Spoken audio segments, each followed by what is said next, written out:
اس وقت اسکرین پر آپ جس مسجد کو دیکھ رہے ہیں، یہ مسجد کوئی عام مسجد نہیں بلکہ ہمارے دیش بھارت کی سب سے پہلی اور سب سے پرانی مسجد ہے۔ یہ مسجد اتنی زیادہ پرانی ہے کہ جس کا شاید آپ لوگ اندازہ بھی نہیں لگا سکتے ہیں۔ 629 عیسوی میں یہ مسجد پوری طرح سے بن کر تیار ہو گئی تھی، اور حیرانی کی بات یہ ہے کہ اسلام کے آخری پیغمبر یعنی پروفٹ حضرت محمد صلی اللہ تعالی علیہ وسلم نے بھی ظاہری طور پر 632 عیسوی میں اس دنیا کو الوداع کہا تھا، یعنی کیرل میں موجود بھارت دیش کی یہ پہلی مسجد پروفٹ حضرت محمد صلی اللہ تعالی علیہ وسلم کی زندگی میں ہی بن گئی تھی۔ اور سب سے زیادہ حیران کر دینے والی بات یہ ہے کہ یہ مسجد کسی مسلمان نے نہیں بنوائی تھی، بلکہ یہ مسجد تو ایک ہندو راجا کے آرڈر سے بنائی گئی تھی۔ اب سوال یہ ہے کہ اس مسجد کو بنوانے والا یہ ہندو راجا آخر تھا کون، اور اس نے یہ مسجد کیوں بنوائی تھی؟ اس طرح کے تمام سوالوں کے جواب ہمیں جاننے کے لیے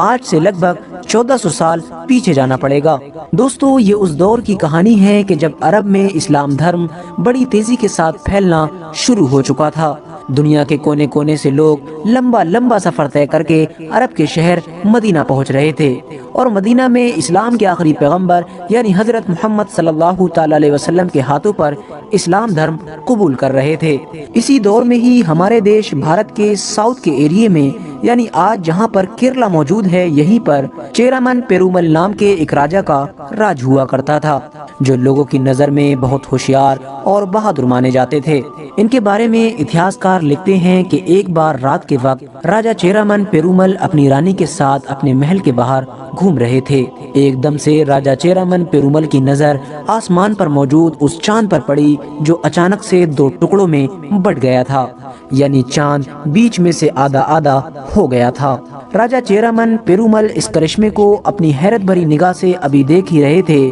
کہ ایک بار پھر دو ٹکڑے ہوا چاند آپس میں مل گیا۔ یہ دیکھ کر راجا چیرامن پیرومل کے ہوش اڑ گئے، اور وہ یہ سوچنے پر مجبور ہو گئے کہ آخر یہ چمتکار کیسے ہو سکتا ہے۔ راجا چیرامن پیرومل نے اپنے دل کو بار بار یہ کہہ کر بہلانے کی کوشش کی کہ انہوں نے جو بھی دیکھا ہے وہ شاید ان کی آنکھوں کا دھوکا تھا، لیکن ان کے دل نے یہ بات ماننے سے انکار کر دیا، کیونکہ وہ جانتے تھے کہ انہوں نے جو بھی دیکھا ہے وہ ان کی آنکھوں کا دھوکا نہیں بلکہ ایک سچ تھا۔ راجا چیرامن پیرومل کی وہ پوری رات ہی بس یہی سوچتے ہوئے گزر گئی کہ آخر ایسا ہونا کیسے ممکن ہو سکتا ہے۔ دوستو، اگلے دن راجا چیرامن پیرومل جیسے ہی اپنے راج دربار میں پہنچے، انہوں نے سب سے پہلے اپنے علاقے کے سبھی جوتشوں اور ودوانوں کو بلانے کا آرڈر جاری کیا، اور انہوں نے سبھی ودوانوں کے سامنے اپنی رات والی اس گھٹنا کا ذکر کیا، اور ان سے کہا کہ مجھے بتاؤ کہ رات جو میں نے دیکھا ہے آخر اس کا کیا مطلب ہے۔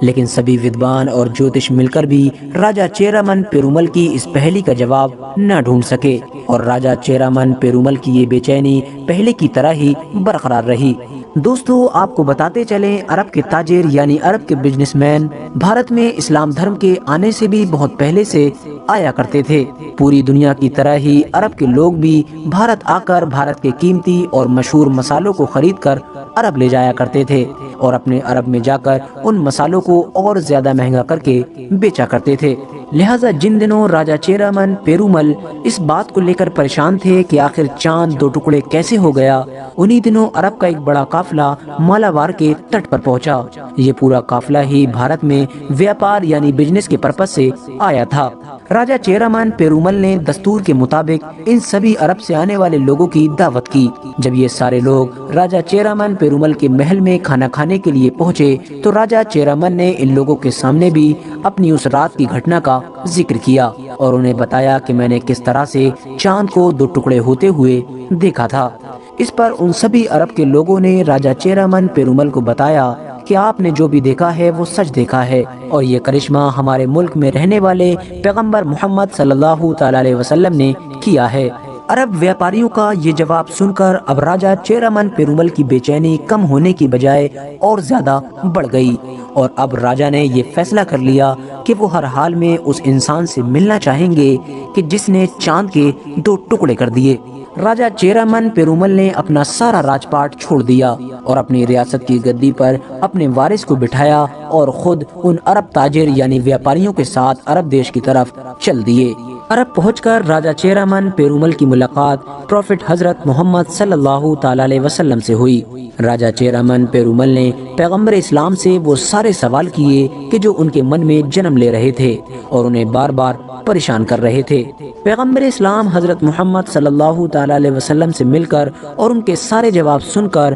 راجہ چیرامن پیرومل کے من کو شانتی ملی اور انہوں نے فوراً اسلام دھرم قبول کر لیا۔ اسلام دھرم اپنانے کے بعد راجہ چیرامن پیرومل کچھ وقت تک تو عرب میں ہی رکے رہے، لیکن پھر کچھ وقت کے بعد جب پیغمبر اسلام حضرت محمد صلی اللہ تعالی علیہ وسلم کی طرف سے انہیں یہ حکم دیا گیا کہ تم بھارت میں جا کر اسلام کی تبلیغ کرو، تو انہیں بھارت کی طرف واپسی کا فیصلہ کرنا پڑا۔ بھارت واپس آتے وقت راجہ چیرامن پیرومل کے ساتھ ملک بن دینار کے علاوہ پیغمبر اسلام حضرت محمد صلی اللہ تعالی علیہ وسلم کے کئی اور بھی صحابی موجود تھے۔ یہ سبھی لوگ اس ارادے کے ساتھ نکلے تھے کہ جلد ہی مالاوار کے تٹ پر ان کی کشتیاں پہنچ جائیں گی، لیکن اتہاسکار لکھتے ہیں کہ بدقسمتی سے راجہ چیرامن پیرومل راستہ میں ہی بیمار ہو گئے۔ راجہ کی بیماری اتنی زیادہ بڑھ گئی تھی کہ انہیں اس بات کا یقین ہو گیا تھا کہ وہ اب کبھی بھی دوبارہ بھارت دیش واپس نہیں پہنچ پائیں گے۔ اسی لیے انہوں نے فوراً اپنے ہاتھوں سے ایک خط لکھا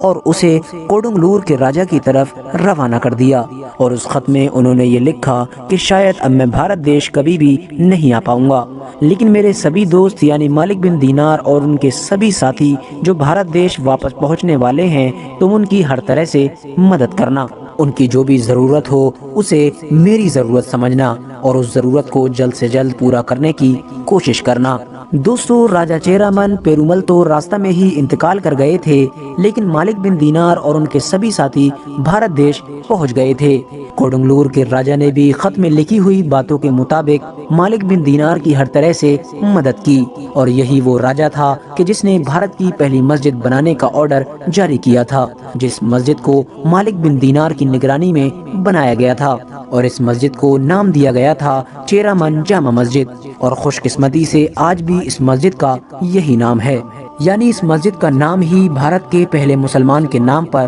رکھا گیا تھا۔ دوستو، بہت سارے لوگ ایسے بھی ہوں گے کہ جن کا یہ ماننا ہوگا کہ شاید یہ کہانی جھوٹی ہے، لیکن دوستو میں آپ کو بتاتا چلوں کہ یہ اتہاس کی وہ سچی گھٹنا ہے کہ جسے تبری اور فرشتہ جیسے بڑے بڑے اتہاسکاروں نے اپنی کتابوں میں لکھا ہے، اور ان لوگوں نے اس گھٹنا کو سچا مانا ہے۔ اور اس کہانی کے سچ ہونے کا سب سے بڑا ثبوت کیرلا میں کھڑی یہ مسجد ہے، جس پر آج بھی چیرامن مسجد لکھا ہوا ہے۔ فی الحال دوستو، آج کی اپنی ویڈیو کو ہم یہیں پر ختم کرتے ہیں۔ ویڈیو پسند آنے پر نہ صرف ویڈیو کو لائک کریں بلکہ اپنے فرینڈز کے ساتھ بھی ضرور شیئر کریں، اور اسی طرح کی نالجیبل اور ہسٹوریکل ویڈیوز ہمیشہ دیکھنے کے لیے ہمارے اس چینل کو سبسکرائب کر کے ساتھ ہی میں بیل آئیکن کو بھی پریس کر دیں۔